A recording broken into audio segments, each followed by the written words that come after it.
groceries, housing. Money is very misunderstood because you are thinking that everything's just getting more expensive. And is that just inflation or is there something else going on? If your wages dropped 5 times, probably you and everyone else would go on the streets to protest. However, if the house prices are being raised 5 times, then this is actually a good sign for most people, because they think of the house as assets. This disconnect is crucial because for the last 30 to 40 years, and especially the last 5 years, the devaluation of money has been a rising trend. And if you want to understand the economic future, we have to understand this. So what exactly is the devaluation of money?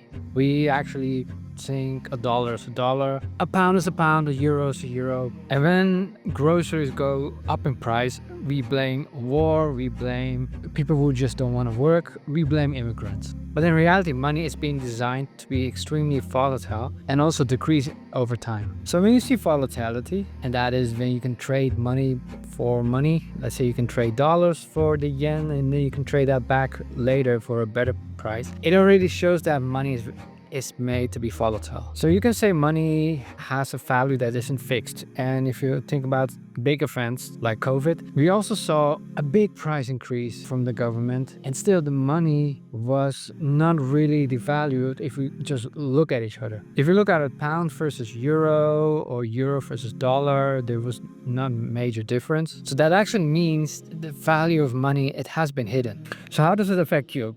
Well, in the past, it was just the assets that were rising, the house prices, the groceries. But now you can also see that your currency is being devalued, and it goes in an exponential way. The truth is, money has a value that is constantly decreasing. We don't see it in stock markets, we don't see the assets because the currencies are together. When they move together, you don't really see it, but instead we see inflation. Now here's a kicker.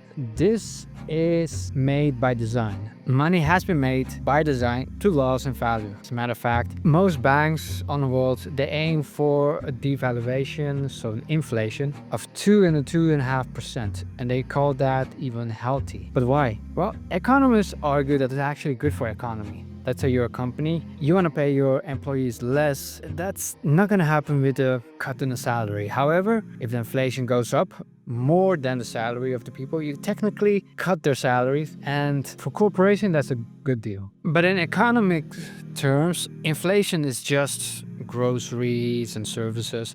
It doesn't include big assets like housing, which is actually been soaring a lot the last years. So central banks try to keep the prices of goods up. They actually lower interest rates, and this further inflates asset prices, basically only benefiting the very rich. So this means that there's inequality. It actually derives from devaluation, which just enriches a few rich people on the planet, which also increases inequality. So when you see a weak economy, it actually means that asset prices are rising. House prices are rising, but the economy in general for most people is weak. Central banks devalue currency against overturning, which only benefits a few people. We saw this during 2008. We saw this during COVID, where money printer was going overtime and it was not benefiting the ordinary people. And money is constantly devalued, and this trend will continue. Asset prices will rise as the governments will inject more money. So this whole monetary system fuels inequality, harming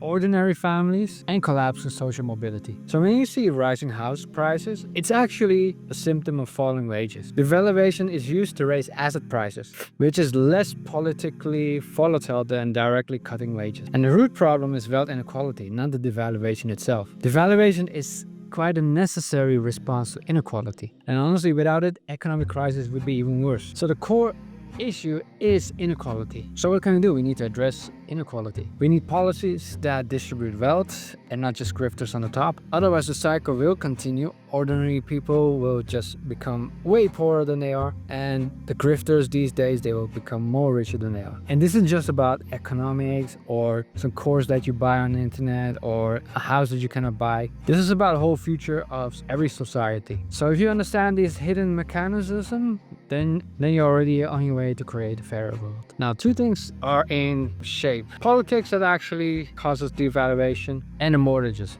that actually causes inequality.